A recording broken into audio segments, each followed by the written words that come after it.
The 2025 Pokemon World Championship season has begun, with the Baltimore Regional Championships just passing. And the best of the best brought their A-game, meaning of course that everybody started yelling, "Everybody uses the same Pokemon!" Like they always do, as everybody comes to the same conclusion that the same 6 Pokemon were the best to use if you wanted to win, right?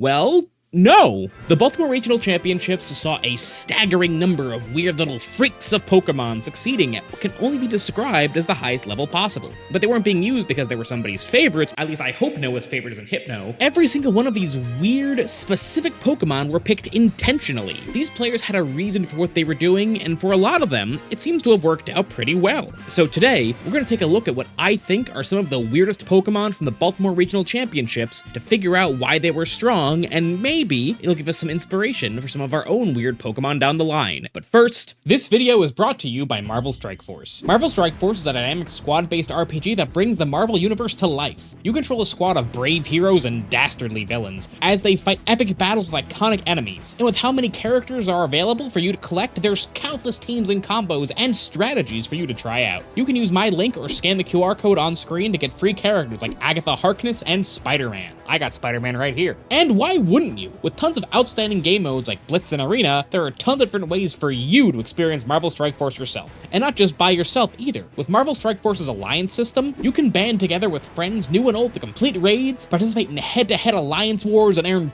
tons of rewards. And if you sign up in September, you'll be just in time for the release of the Sentinel team, containing Sentinel, Omega Sentinel, and Nimrod. And in the celebration of Marvel Studios' Deadpool and Wolverine coming out, you'll be able to use the promo code MUTANT to get their free Deadpool and Wolverine characters. Join me so you can command these powerful heroes. Remember, click the link or scan the QR code on screen and download Marvel Strike Force today. Now, back to the video. I'm not going to be ranking these guys by how good they are or how weird they are, but rather I'm going to go roughly down the line at how well they did in Day 2 of the tournament. I also Day 2 of the tournament, but my team was a pretty standard Dondozo team, so this video isn't about me. So without further ado, let's get into the weird and wacky Pokemon from the Baltimore Regional Championships. Let's start with Delphox. Unless you're in a certain corner of the internet, this Pokemon has had basically no success prior to Baltimore, but there's one super big reason that's changed. Expanding Force. Delphox wasn't around in Generation 8, so this is the first time it's able to use the move. Delphox's stats leave a lot to be desired. Its mediocre bulk and good speed make it look like a frail sweeper, but its special attack stat just hasn't been high enough to really pull that off so far.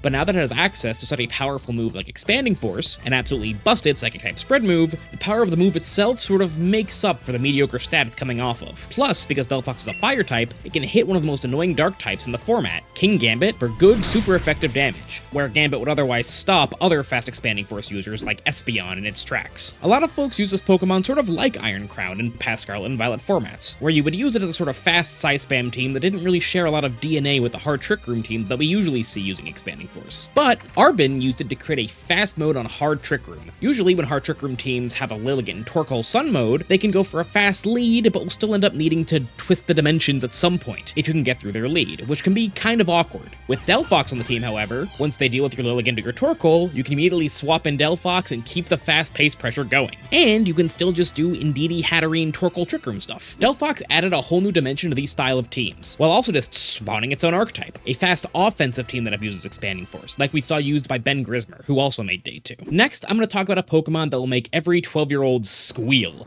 Greninja. Chase Mateo's team looked just like a powerful offensive rain team, taking advantage of our Caledon and Pelipper's powerful offensive synergy. But this edgy Naruto frog adds a twist. You see, this Greninja isn't just here to be some kind of powerful Protean sweeper, the way you'd expect someone at 1100s on Showdown to build it. Instead, it's an all-out support, packing Fast Haze to beat Dondozo, Taunt to disrupt obnoxious Trick Room Pokemon or Amoonguss, and Water Shuriken, its signature multi-hit move. But Greninja wasn't here to do crazy damage with Water Shuriken. The goal was to use its attacks to proc Chase's Caledon's stamina 4 to 5 times, making it extremely bulky. From there, it was unlikely that Chase's opponents would be able to handle our Caledon without getting run over by Chase's other offensive pieces first. A cool application of what is normally a pretty disappointing Pokemon. And Greninja wasn't the only favorite middle school playground starter Pokemon to do well. Blaziken did as well. Ryan, also known as Sableye VGC, made use of the original OP starter Pokemon ability that turned Blaziken into a blisteringly fast threat. This let it go for incredibly powerful, incredibly fast fire and fighting type attacks. And and support the team with coaching, a move that boosts its partner defense and attack by 1 stage each. And considering there are 3 other super powerful physical attackers on this team, that's a super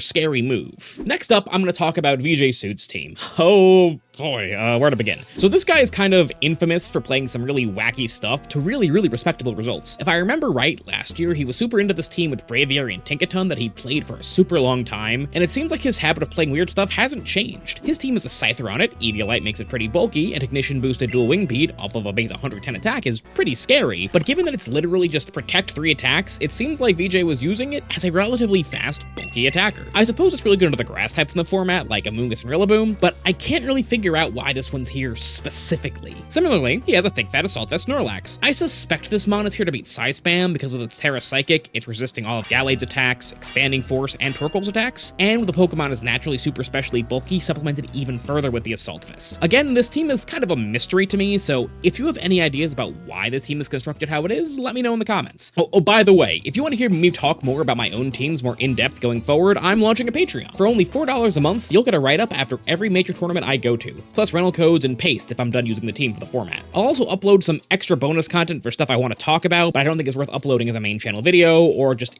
won't be timely by the time I get it all edited, stuff like that. My Baltimore tournament report is up right now, with rental code and paste included, so give it a look by clicking the link in the description. There's also other tiers with more content, including one-on-one coaching with me, if you want to explore that as well, but just click the link if you're curious for more details. Next one is another starter Pokemon, actually.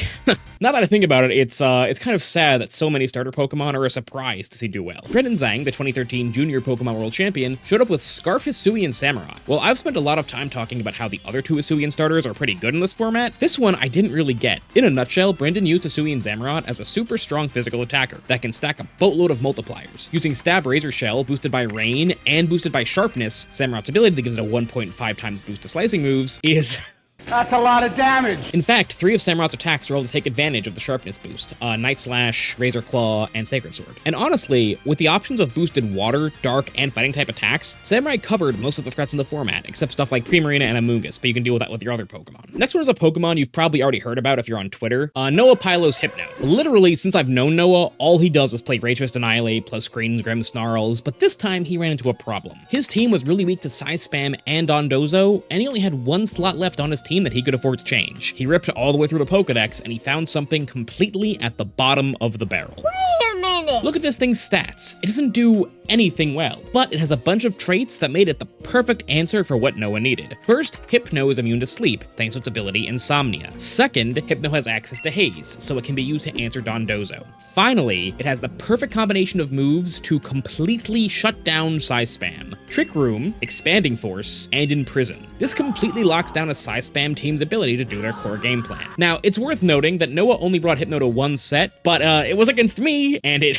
knocked me out of top contention. So it did a pretty good job, I guess. Back to starter Pokemon again, I want to talk about Quaquaval. Blake Silver absolutely loves this Pokemon. It's been his thing for a while now, and he used it as his water-type attacker on what was otherwise a pretty close to standard rain team. To hear him say it, thanks to Quaquaval's Aqua Step, which boosted speed, and Moxie, which lets Quaquaval get an attack boost whenever it knocks out a Pokemon, it was excellent at damage trading, and it gave the team another way to hit King Gambit with Stab Close Combat. King Gambit is normally super threatening to the default rain team's physical attacker, Basculegion, so that kind of flips the script. Blake beat a lot of really strong players on this run using the Duck, including Riley Factura. Now, we're into the Pokemon that made top cut, and among them was, Volbeat? Volbeat and Illumise are prankster Pokemon with access to Tailwind, so they can't be that bad. They're also the only legal Pokemon that get access to Tailwind, Rain Dance, and Encore, 3 really strong moves to use with Prankster. Illumise and Volbeat are really similar Pokemon, and in fact, it would have been strictly better for Alex to run Illumise over Volbeat on this team, because the only difference in their stats is that Illumise has a higher special attack than physical attack, and vice versa for Volbeat. And both Pokemon learn all 4 moves that this Volbeat was using, meaning that it would have taken less damage from Foul Play and Confusion for no downside. But honestly, that's super niche. If I liked Volbeat better than Illumise, that probably wouldn't have stopped me from running Volbeat instead. Still, even if it wasn't perfectly optimized, really cool to see such a weak Pokemon do well because of how powerful and deep its move pool is. The next one is a Pokemon I'm sure you were all waiting for me to talk about. Wolfglix, Toedscruel, and Galar Weezing. I'm not going to pretend to be an expert on this team, and I'm not going to go too in-depth. After all, I'm sure Wolf is making his own video about it. it, but in a nutshell, Toedscruel has access to super fast Spore, a 100% accurate move that puts the target to sleep. But its ability, Mycelium Mite, gives priority moves, like Spore, negative priority. So it will almost never put a Pokemon to sleep before they move, unless they're also using a negative priority move, like Roar or Trick Room. But by comboing Toedscruel with Weezing's neutralizing gas, Wolf is able to erase Mycelium Mite, turning Toedscruel into exactly the kind of monster Game Freak didn't want it to become. Wolf made sure to give his Weezing a choice specs, so it could do some real damage while the opposing Pokemon went to sleep, and rounded out the team with 4 other generically very strong Pokemon that didn't really rely on their abilities. Finally, this is the one I'm most excited about, multiple players made top cut of this tournament using Flamigo. No, they weren't using Co-Star to copy Dondozo boosts or anything crazy like that. Here, Flamigo was just used to beat the crap out of stuff. Polarweb and Chris Hahn both made top cut with this Flamigo version of Porygon 2 Ursaluna Balance, with Zach Minich on it too, just missing top cut by 1 round. This team can sometimes struggle into Pokemon like Golden Go, which Flamigo threatens to knock out with close combat, because, thanks to its ability Scrappy, Ghost types aren't immune to its fighting type attacks, and Flamigo is immune to Intimidate, letting it absolutely dog on Amoonguss, Rillaboom, Incineroar, and the many popular, powerful steel types that this format has had thus far. This team and this innovation is the result of all of their hard work, but it is truly the brainchild of Yotam Cohen, who you know I'm a big fan of if you've watched my video about my Worlds Invitation. So, with so many little freaks running around, do I think this format is going to stay this weird and wacky the whole time?